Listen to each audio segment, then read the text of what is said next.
Gusto mo ng legit na chika? Ito na yun! Chika! Walang filter, walang edit. Chika! Hindi ito fake, hindi ito late. Chika ni Sisa!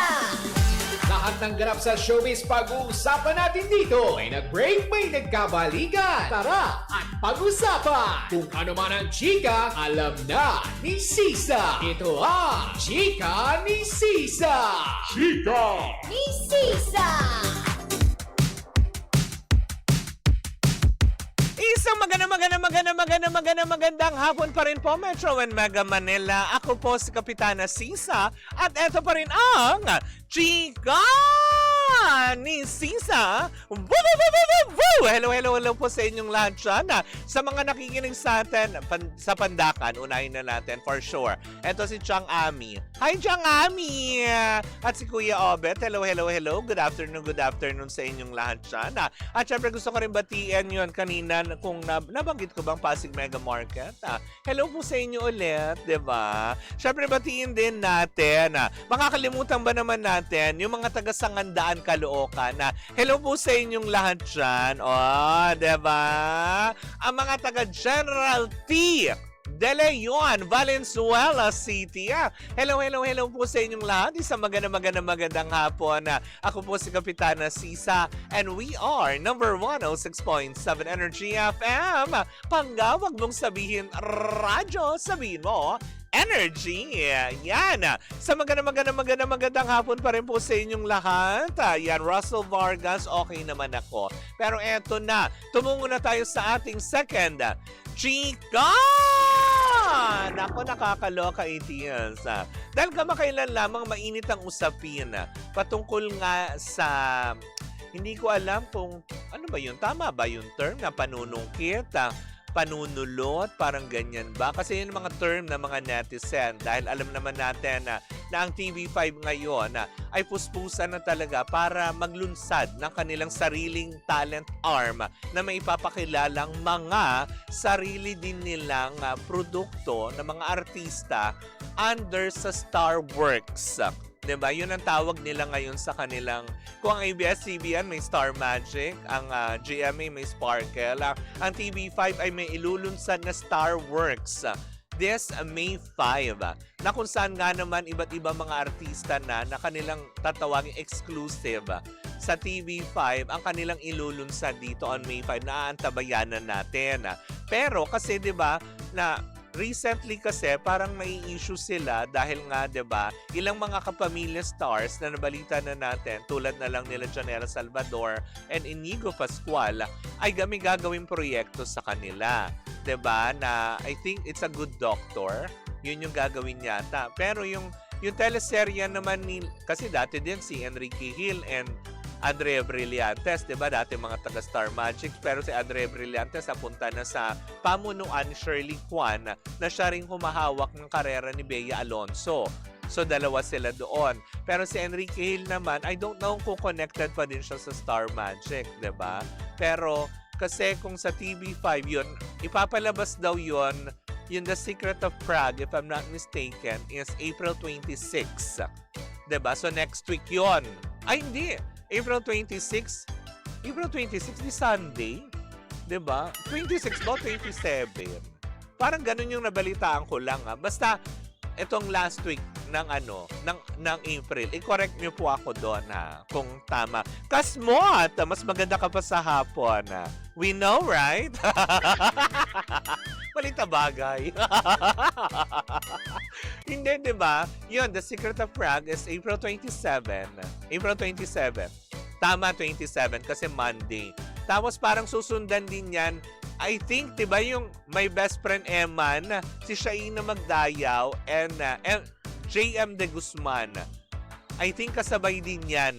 Di ba? Na ipalalabas na sabi ng ilang mga netizen, wow, finally!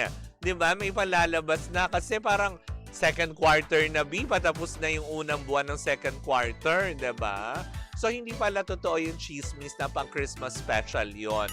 Kung hindi pang talaga charo. Pang Christmas special. Hindi baka naman talaga naantala lang.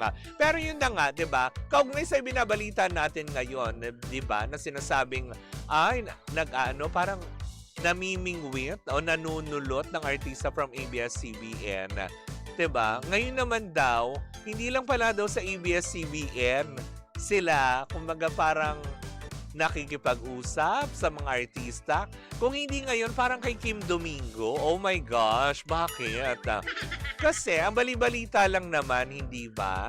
Na para bang si Kim Domingo daw ay mapapabilang dito sa Star Wars. Daw pa lang ha, wala pang official statement ay nilabas ang TV5 maging ang Star Works patungkol dito kay Kim Domingo na mapapabilang. Chismis po lang ito na kabilang daw siya sa ilulunsad ng mga homegrown talent under Star Works ng ng TV5. 'Di ba? Pero sabi, maski ako nung nabalitaan ko ito, nung chinichika sa akin, sabi ko, teka sandali, hindi ba under contract pa si Kim Domingo ng Sparkle? 'Di ba? Na kaya nga siya binawi na ng GMA sa Batang Quiapo, pinategi boom boom bells na ang kanyang karakter doon.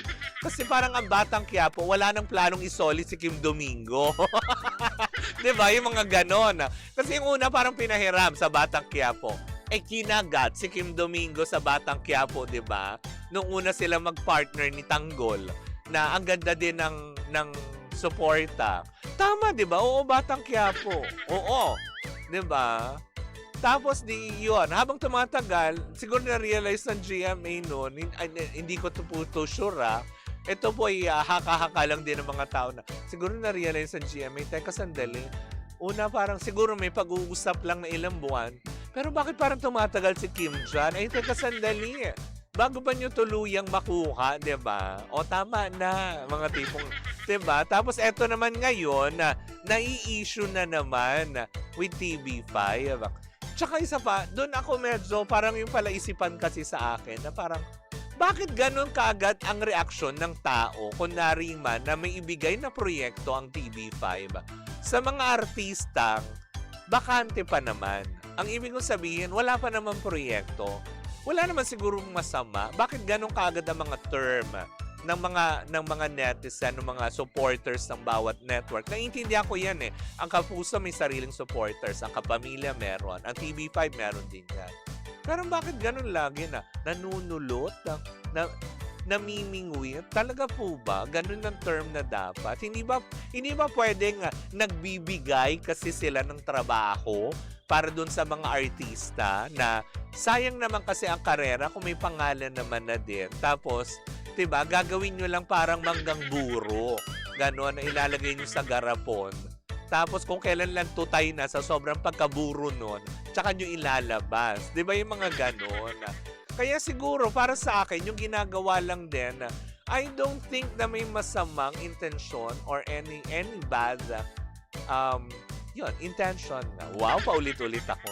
Ang TV5, kasi siguro gusto lang din nila magbigay ng proyekto to other artists, and which is mas maganda yon kasi nabubuksan ng oportunidad ng bawat artista sa iba't ibang network, 'di ba? Na makapagtrabaho din sa iba. 'Di ba? At least ito na ngayon, yung collaboration ng lahat ng network, lahat ng artista na nagsama-sama na, 'di ba? Mas maganda 'yon, hindi ba?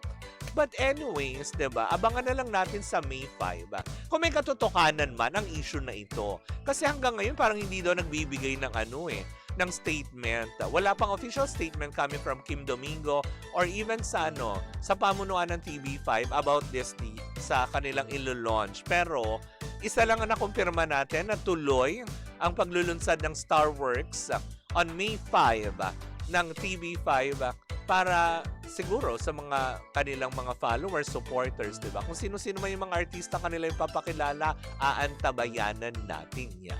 Well, in the meantime, nako mga pangga, shoutout daw from Car City, si Jacob, tama ba? Yan, yes, Kim Domingo, borrowed for Batang Quiapo. Tama naman, yes po. Si Madonna Don. O, di ba? Madonna ang pangalan niya sa Batang Quiapo. Anyways, ako mga panggaya, susunod na po si Baby Toby. Muli po ako po si Kapitana Sisa. Bukas po magkarinig magpanooran naman tayo para sa isang umatigabong tsikahan na daladala na nag-iisang bakla. Oo.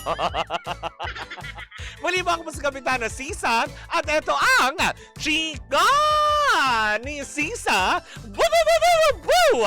At tuloy-tuloy pa rin po ang ating tugtugan. Dito po lamang yan sa number 1 ng 6.7 Energy FM.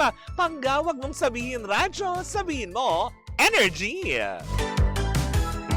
Tell me something